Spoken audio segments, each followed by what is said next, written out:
오늘 감사주일을 맞이해서 온 가족이 한자리에서 이렇게 예배드리는 것을 하나님 앞에 감사드립니다. 오늘 우리에게 주신 이 시편 116편의 말씀은 지은이가 누구인지 분명히 알지 못합니다. 전에 칼빈 선생 같은 분은 모든 문맥상으로 보아 다윗이 쓴 것이 아닌가라는 추측을 합니다. 또 다윗이 어떤 특별한 상황에서 썼는지도 자세하지 않습니다. 내용으로 보아서 이 시인은 여러 가지 심각한 문제로부터 구원받은 놀라운 사실을 회고하면서 이 시를 감격 속에 쓴 것이 아닌가라고 짐작할 수가 있습니다. 이 시인은 큰 환난을 만나 사람 편에서 보면 거의 소망이 없는 지경에까지 이르게 되었습니다. 그렇지만은 그는 낙심하거나 좌절하거나 포기하지 아니하고 하나님 앞에 간절히 기도했습니다. 그랬더니 그 기도가 응답이 되어서 문자 그대로 사망의 음침한 골짜기에서부터 건짐받은 체험을 하게 된 것입니다. 그래서 그는 너무 감격한 가운데 이 시를 썼습니다. 오늘 주신 말씀 1절 2절을 보세요.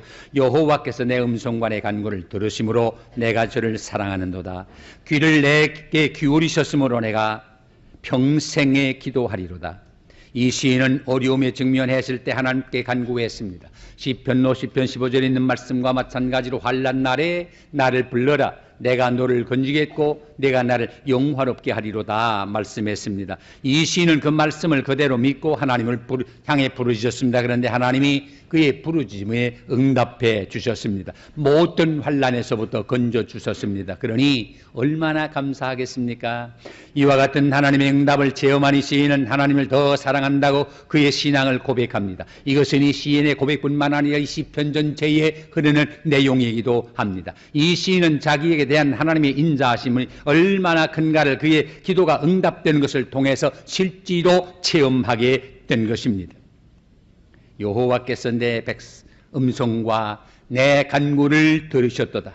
이 시인은 환난 중에서 겸손하면서도 진지하게 하나님께 자비를 간구했습니다. 그리고 하나님은 그의 간구를 들으셔, 다시 말하면 하나님은 그의 기도를 은혜롭게 받아들이셨고 그의 처지를 감찰하실 뿐더러 그에게 평안의 응답을 허락해 주신 것입니다. 이것이 하나님이 우리에게 주시는 축복입니다. 하나님은 언제나 그의 자녀인 우리에게 기도를 들어주시기를 원하십니다.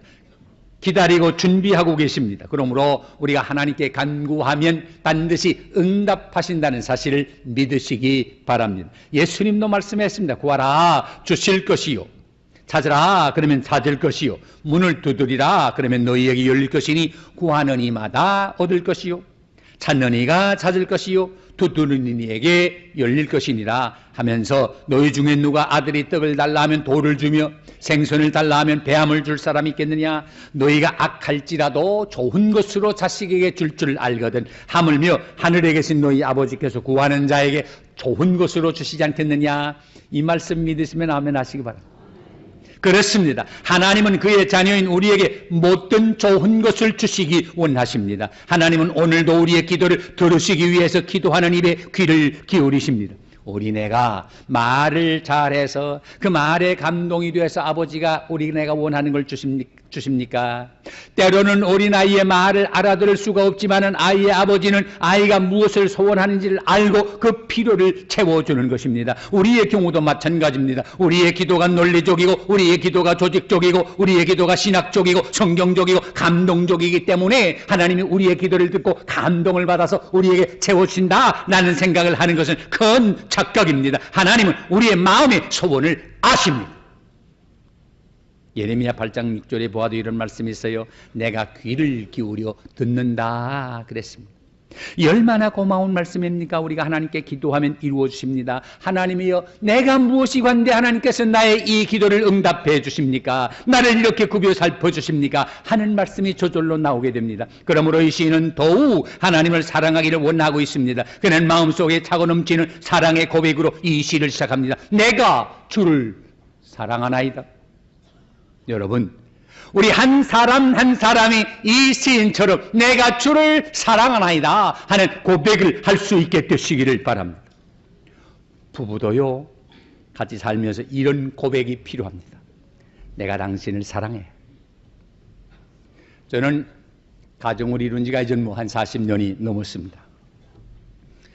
저도 또 제 아내도 서로 사랑을 고백하고 납니다. 난 당신 사랑해. 당신 없이 못 살아. 저는 이 고백을 할 때마다 40여 년 동안 목사 위에서 모든 거 다 희생하고 가고 싶은데 가지 못하고 입고 싶은 못 입고 하고 싶은 말 못하고 오늘까지 희생하며 살아온 내 아내를 향할 때 내 마음이 그렇게 아릴 수가 없습니다.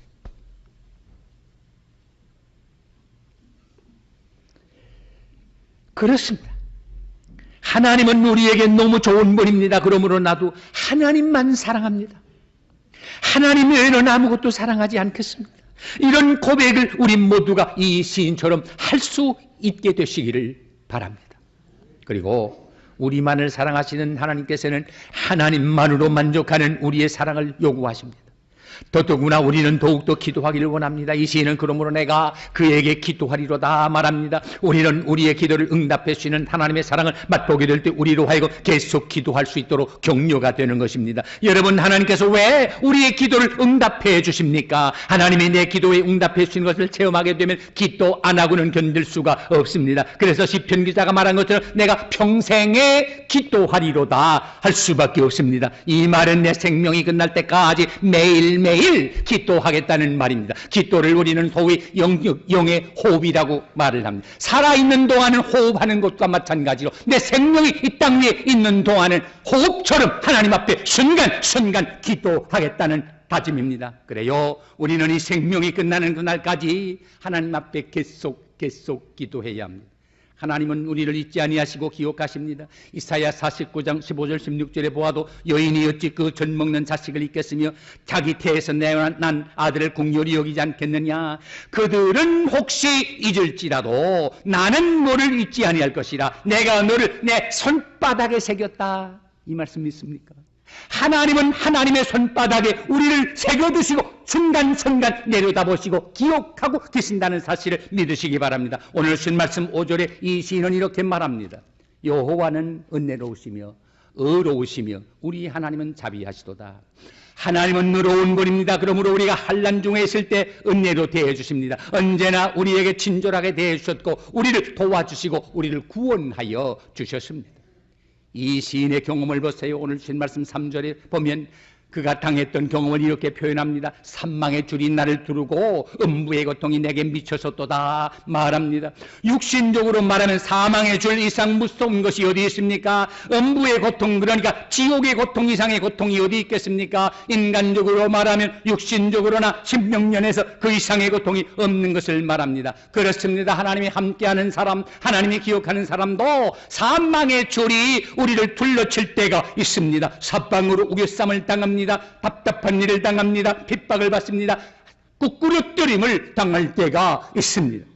요셉을 보세요. 이유를 알 수 없는 산망의 줄이 그를 무려 13년 동안이나 두르고 있었습니다. 그러나 요셉은 순간도 하나님의 사랑을 의심하지 않았습니다. 사닥과 메삭과 아벳느고 같은 사람도 신앙을 지키기 위해서 느부갓네살 왕이 세운 신상 앞에 절하지 않는다 해서 평소보다도 7배나 더 뜨겁게 한 불무에 느부갓네살이 노예에서 집어던지게 됐습니다. 문자 그대로 꺼지지 아니한 음부의 고통을 당했습니다. 그러나 하나님이 함께하기 때문에 그 뜨거운 불이 그들을 태우지 못하고 하나님의 영광을 드러내게 된 것입니다. 다니엘 같은 사람은 하나님께 기도한다는 이유 하나 때문에 사자굴에 던짐받았습니다. 그렇게 되면 굶어있던 사자들의 사람이 이 땅에 닿기도 전에 공중분해해 버리는 것이 우리의 상식입니다. 그런데 하나님이 이미 그의 전사를 보내어 사자들의 입을 막았기 때문에 다니엘이 상처 하나 나지 않았습니다. 오히려 다리오 왕이 간신들의 모략을 알게 되고 다니엘을 참소한 사람들을 끌어내고 그들의 처자들과 함께 사자굴에 떨어뜨렸더니 그들이 구레 밑에 닿기도 전에 사자가 그들을 움켜서 그 뼈까지 부스러뜨렸다고 성경은 말씀하고 있습니다. 우리 개인들 이런 경험을 말하려면 시간이 부족하리라고 생각합니다. 4절 말씀을 보세요. 내가 여호와 이름으로 기도하기를 여호와여 주께 구하오니 내 영혼을 건지소서 하였도다. 이 얼마나 겸손하고도 간절한 기도입니까? 이런 기도에 하나님은 반드시 응답하신다는 사실을 믿으시기 바랍니다. 어거스틴은 하나님께 기도하고 응답받은 후에 너무너무 감격해서 이런 말로 하나님께 기도했다고 합니다. 오 주님이시여, 나는 너무 늦게 주님을 사랑하게 되었습니다. 그러면서 하나님을 사랑하며 말하기 생각하기를 주님 나를 내일 하루 주님의 얼굴을 본다면 이 세상에서 무슨 고통이라도 내가 달갑게 받겠습니다. 이 얼마나 의미심장한 기도입니까?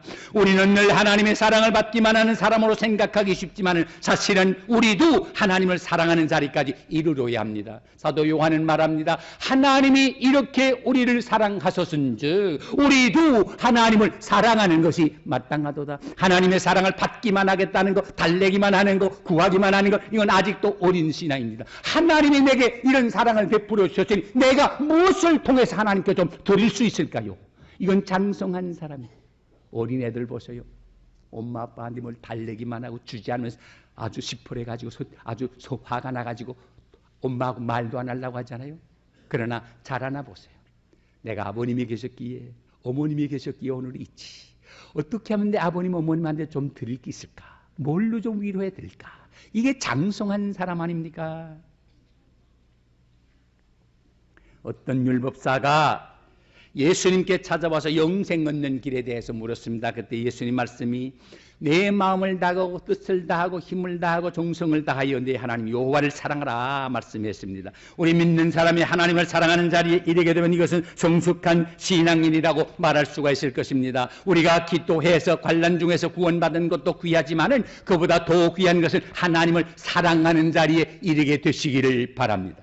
옛날 성 가탈인이라는 사람은 주님께 기도하는 중에 내가 너를 위하여 얼마나 고난당한 줄을 아느냐, 너는 나를 위하여 고난받기를 두려워하지 말라 라고 하시는 주님의 음성을 들었다고 합니다. 그때부터 그는 그의 일생 주님께 바치고 주님을 사랑하는 삶을 살았습니다. 그래서 그는 전염병 환자를 간호하는 일에 헌신적으로 했고 나병 환자들 돌보는 봉사 생활을 했습니다. 아무리 어려운 일이 있어도 어렵다고 생각하지 아니하고 주님을 사랑하는 마음으로 감당했습니다. 그렇습니다. 하나님을 사랑하는 것은 이것이니 그의 계명을 지키는 것이로다. 그 계명은 절대로 무거운 것이 아니로다. 그랬습니다. 사랑을 하는 데는 수고가 따르는 것이 사실입니다. 그러나 사랑으로 하면 절대로 이것이 무거운 짐이 되거나 짜증나는 일이 안 된다는 말입니다.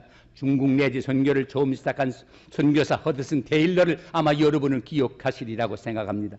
그는 중국 내지의 선교를 하면서 얼마나 많은 어려움을 겪었는지 우리의 필설 가지고는 다 표현할 길이 없습니다.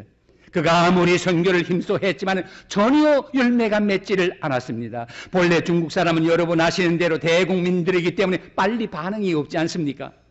선교본부에서는 중국 선교는 별로 소망이 없으니까 아예 철수해버리고 말라고 하는 지시가 내렸습니다. 그러나 허드슨 테일러는 하나님의 뜻이 있어서 내가 이 불쌍한 심령들을 위해서 보냄을 받았고 성경에도 선을 행하다가 낙심하지 말지니 피곤하지 않으면 때가 이름에 거두리라고 말씀하셨는데 그러면서 본국으로 돌아가지 아니하고 계속 열심으로 선교했습니다.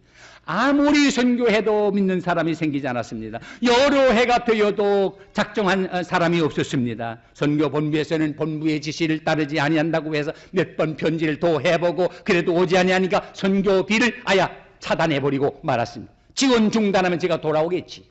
그러나 허드슨 텔러는 그가 당한 어려움을 우리가 어떻게 짐작이 날 수 있습니까? 간절히 하나님 앞에 기도하기를 시작했습니다. 그의 사무실에는 두 가지 기도 제목이 있었다고 합니다. 하나는 여호와 이레, 여호와 하나님이 준비하셨다. 또 다른 하나는 에벤네셀, 하나님께서 여기까지 도와주셨다. 앞으로도 도와주실 것이다. 나는 모르지만은 하나님이 준비하시고 지금까지 도와주신 하나님이 앞으로 계속 도와줄 것을 믿고 그는 계속 기도하고 힘썼습니다. 그의 기도는 절대로 헛되지 않았습니다. 지금 여러분 기억하시는 대로 중국에 7천만 명 이상이 예수 믿는 사람이 있다는 사실을 아십니까? 우연한 일이 아닙니다. 허드슨 텔러의 눈물, 그의 피나는 노력이 있었기 때문에 오늘의 이 많은 사람이 예수를 믿고 구원받게 된 것입니다.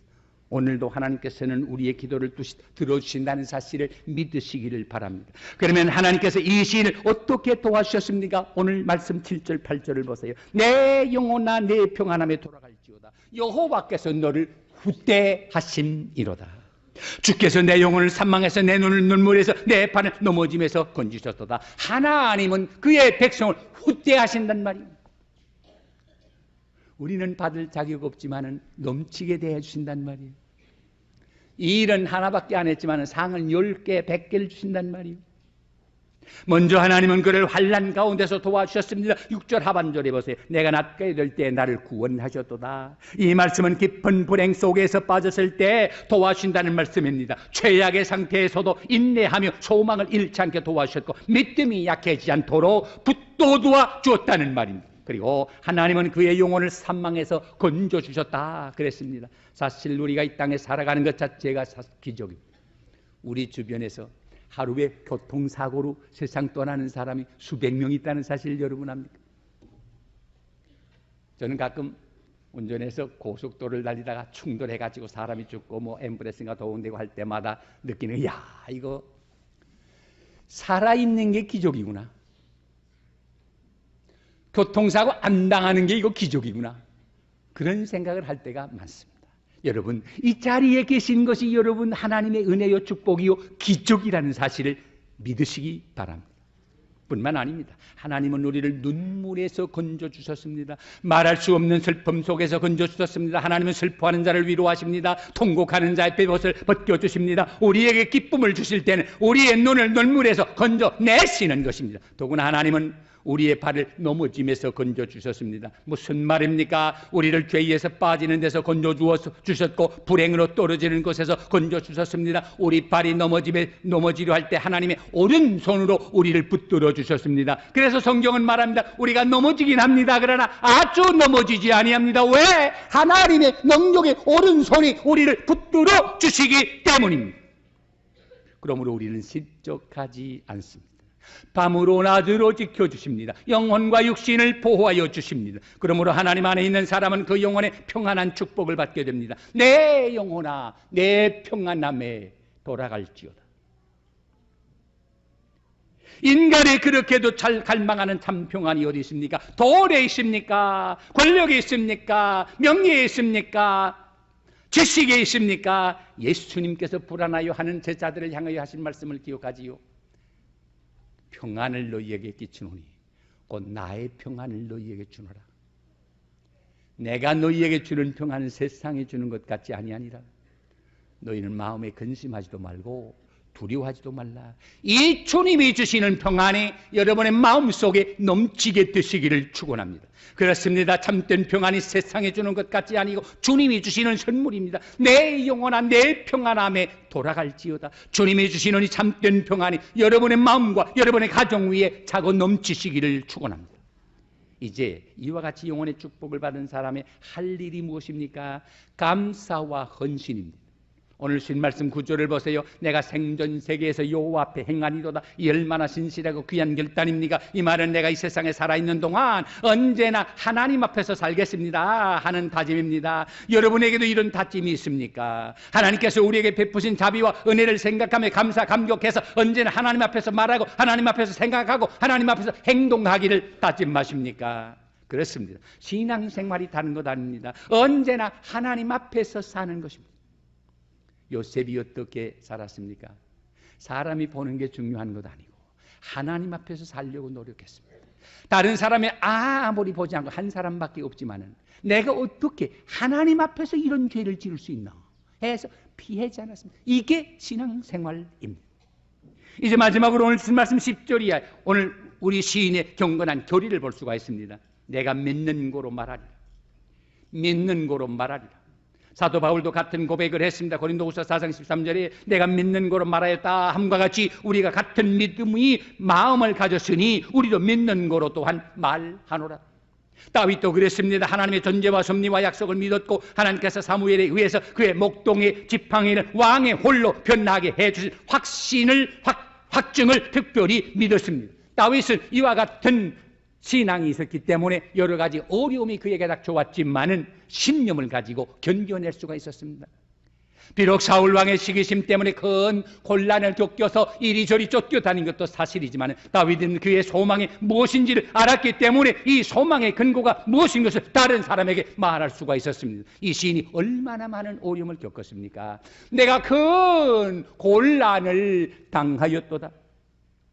내가 경급 중에 말했습니다. 다시 말하면 내가 놀랐을 때, 내가 겁이 나서 소스라쳤을 때라는 뜻입니다. 사울왕이 나를 추적했을 때 모든 사람이 다 거짓말장이라 했습니다. 그렇습니다. 우리가 잘 되고 형통하고 높아지고 존경받고 영광받을 때는 다 내 편 같습니다. 당신을 따릅니다. 위해줍니다. 그러나 어려움을 당해보세요. 나는 그를 알지도 못합니다 하고 다 돌아서 혼자만 남게 됩니다. 이때 다윗의 어려움을 생각해 보셨습니까?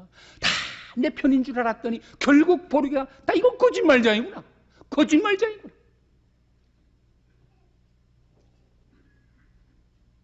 그래서 다윗은 두려웠습니다. 그렇습니다. 아무리 훌륭한 성도라고 하지만 완전한 신앙의 소유자는 없습니다. 분명히 믿고 말했다고 하지만 정말 어려운 자리에 이르게 되면 이 시인처럼 두려움이 생기게 되고 믿음이 흔들릴 수가 있단 말입니다. 이 어려움이 오래 걸리게 되면 지치고 낙심하고 좌절할 수밖에 없습니다. 기억하시는 대로 엘리야를 보세요. 바알신 선지자들과 싸워서 당당하게 승리했습니다. 한 칼에 목을 잘라버렸습니다. 그러나 그 이튿날 아침 이세벨을 통해서 받은 통보를 기억합니까? 내일 이맘때는 내 목이 그렇게 달아나리라. 이 말을 들은 엘리야가, 불의 선지 엘리야가, 승리의 종 엘리야가 겁이 나가지고 멀리 도망가지 않았습니다. 그래서 하나님 앞에 옥짓었습니다. 하나님, 나 이세벨의 손에 죽는 것보다는 하나님 손에 죽는 게 낫습니다. 나를 데려가 주세요. 불의 선지 엘리야도 어려운 일을 당하게 될 때 큰 믿음이 흔들리게 되었던 것을 우리가 기억합니다. 그러니까 우리 주변에 어려움을 당하는 사람이 있을 때 멸시의 눈으로 보지 마시고 내가 저런 일을 당하면 어떡할까? 민망히 여기는 마음이 꼭 있어야 합니다. 이것이 우리 그리스도인의 자세라고 생각합니다. 여러분, 이 시인은 얼마나 하나님 앞에 감사합니까? 여호와께서 내게 주신 이 모든 은혜를 내가 무엇으로 보답할까? 하나님은 이 시인을 곤란 속에서 건져주셨습니다. 그러므로 하나님께서 베풀으신 이 놀라운 은혜를 깊이 생각합니다. 그러면서 하나님이 베푸시는 놀라운 은혜에 대해서 어떻게 하면 좀 보답할 수 있을까 하는 간절한 마음으로 그에게 가득 차 있었습니다. 이것이 신앙 생활입니다. 감사와 감격이 없는 신앙생활은 옳은 신앙생활이 아닙니다. 시인은 여기서 그의 교리를 표현합니다. 내가 구원의 잔을 들고 여호와의 이름을 부르며 여호와의 모든 앞에서 내가 하나님 앞에 소원한 것을 갚으리로다. 제가 몇 해 전에 저 캐나다 에드먼톤이라고 하는 곳에 집회인들을 갖다가 권사님 한 분의 간증을 들었습니다. 이 권사님은 한국에서 젊었을 때 캐나다 대사관에서 봉직을 했는데, 그러니까 뭐 영어가 아주 유창해.